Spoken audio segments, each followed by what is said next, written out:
By 1914, Europe was plunged into a terrible and costly war. The empires of France, Russia, and Britain on the one side, and Germany, Austria, and Turkey on the other. They fought a brutal war of attrition, which was to last 4 years and cost, at a conservative estimate, some 12 million lives. The war impoverished Germany, bled France dry, and shattered the Austrian and Turkish empires. It also led to the triumph of Bolshevism in Russia and fascism in Italy. By inflicting serious and long-term damage on the European economies, it also ultimately led to Hitler coming to power in 1933 in Germany. The 1890s was a tense time in Europe. You had a lot of shifting alliances. A lot of the focus leaves the Balkans and then shifts to Asia and Africa. And a lot of the countries are just trying to contain the other or emulate the British Empire. As a result, too, a lot of naval buildup is happening both in the United States and in Germany, which is making the British really kind of self-isolate and rely more on their colonies. Germany still tried to force Britain into a triple alliance, but they are ultimately going to fail, which in the end is just going to push France and Russia closely together. The problem for the Germans was that while the British government was ready to settle colonial disputes with them, as they eventually will with France and Russia, it was not prepared to negotiate binding alliances.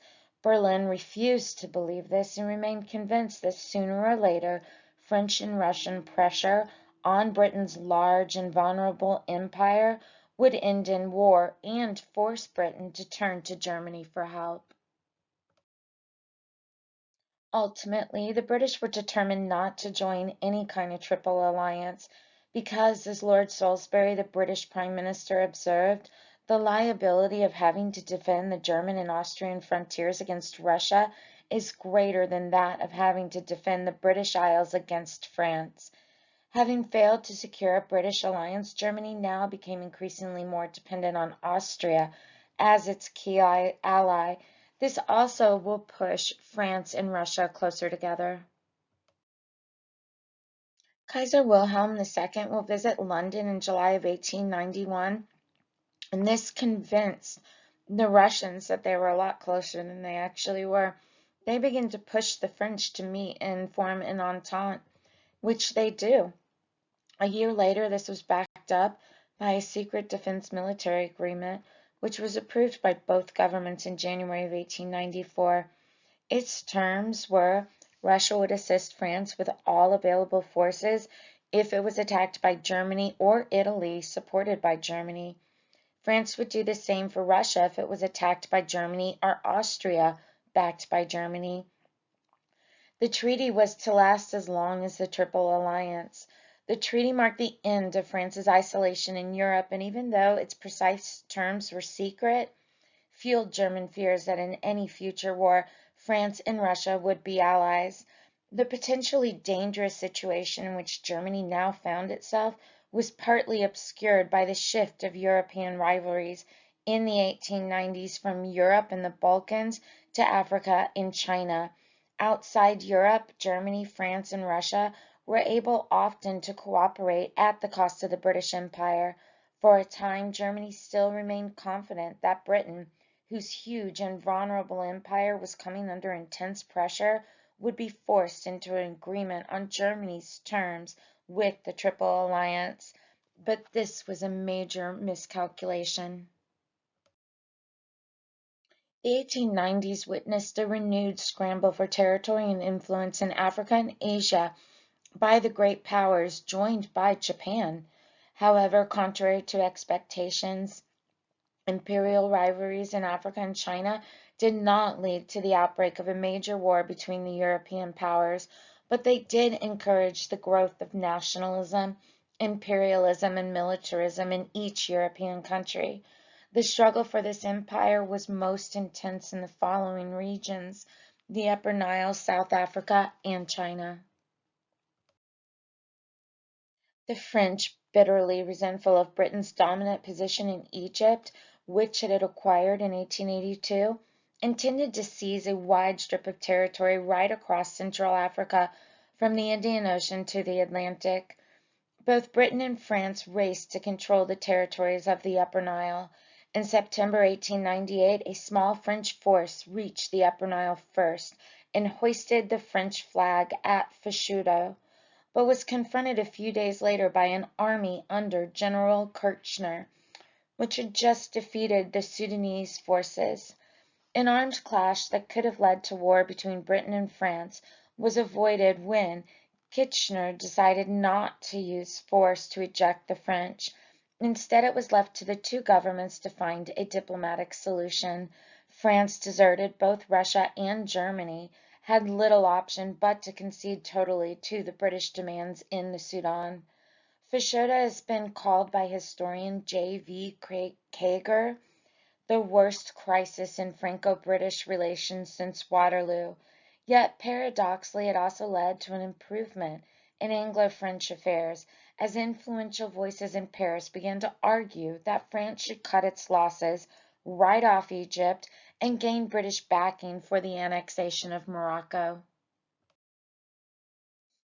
Here the British faced similar threats to their colonial ambitions, but this time from the Germans, who they feared would try to extend their power eastwards from German southwest Africa to the borders of Transvaal. This would effectively block any northward British expansion. The economic significance of Transvaal had been transformed by the discovery of gold there in 1886, and by 1894 its economy was dominated by Germans. German bankers controlled the Transvaal's national bank, and some 20% of the foreign investment in the state came from Germany. The independence of the Boers was, however, threatened by the large number of British people who poured in. When Cecil Rhodes, the Prime Minister of Britain's Cape Colony, illegally launched a badly planned and unsuccessful attempt to overthrow the Boer government, the so-called Jameson Raid, in 1895, the Germans could hardly remain indifferent to it. By the way, the Boers are Dutch settlers or descendants of Dutch settlers. Anyways, the Kaiser at first wanted to declare the Transvaal a German protectorate, send military aid to the president of Transvaal, and then summon a congress in Berlin, which would redraw the map of South Africa.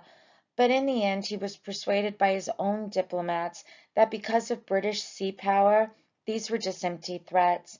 Instead, he sent a telegram to the president of Transvaal, congratulating him on preserving the independence of his country against attack. This caused intense resentment in Britain, as it was perceived to be Germany meddling in private affairs of the British Empire. Windows belonging to German-owned shops were smashed, and for the first time popular anti-German feeling became widespread and intense. 4 years later, Prime Minister Kruger, who had built the Boer army and equipped it with modern German artillery, declared war on Britain, believing that France, Germany, and Russia would intervene and force Britain to make concessions. There could never be, as historian A. J. P. Taylor observed, a more favorable opportunity, in theory, for the Continental Powers to exploit British difficulties. Yet nothing happened, both because of British control of the seas made military intervention physically impossible, and because neither France, Russia, nor Germany could in the final analysis agree to cooperate. Britain was therefore able to defeat the Boers in a long drawn-out war, which ended only in 1902. As in Africa, great power rivalry in China was determined by a mixture of political, economic, and strategic factors. Up to the 1890s, Britain had been able to dominate China's foreign trade and, through its superior sea power, block any attempts by other powers to divide up the Chinese empire. But the construction of the Trans-Siberian Railway by Russia, which commenced in 1891, completely changed the situation, as Russia would now be able to deploy troops to back up its demands. Russia's main aim in China was to annex Manchuria and gain an ice-free port in Korea. In China, unlike Africa, Britain now faced the prospect of a challenge to its commercial position from a major military land power. Russia could usually rely on the backing of France and Germany and China, while Britain's only potential ally was Japan, which saw Russian expansion into Korea and Manchuria as a threat to its own security. Both empires were, in the 1800s, isolationist and hostile to Western contacts, but Japan adopted Westernization and emerged as an important regional power by 1900, while China seemed to be on the verge, like Africa, of being divided up between the great powers. A major step in opening up China to Western influence was the Treaty of Nanking of August 1842. The British forced the Chinese not only to import opium from India, but also to cede them the island of Hong Kong and to open up 5 coastal cities to foreign traders. Over the next 50 years, further concessions were forced out of the Chinese. Japan's isolation ended when the Americans sent a fleet in 1854 and persuaded its government to open up 2 ports for trade and the use of the U.S. Navy. In 1868, a political revolution took place in Japan, the so-called Meiji Restoration, which gave greater power to the emperor. He then rapidly transformed Japan into a modern state.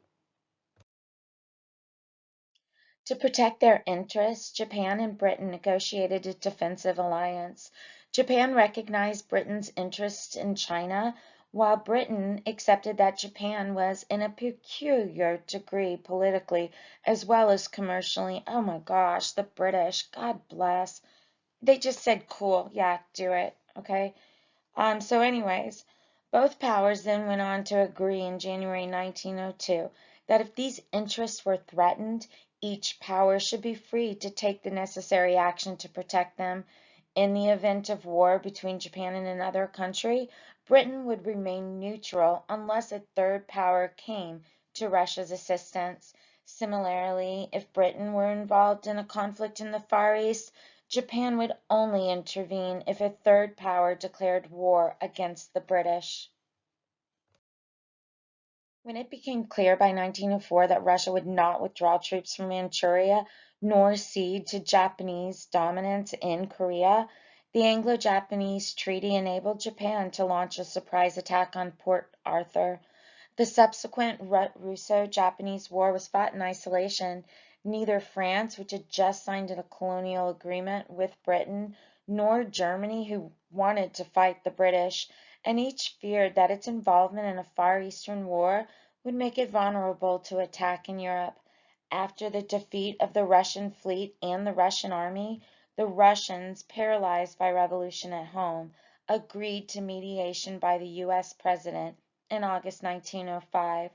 By the terms of the Treaty of Portsmouth, Russia ceased to be an immediate threat to either Britain or Japan in the Far East and withdrew from Korea and Manchuria.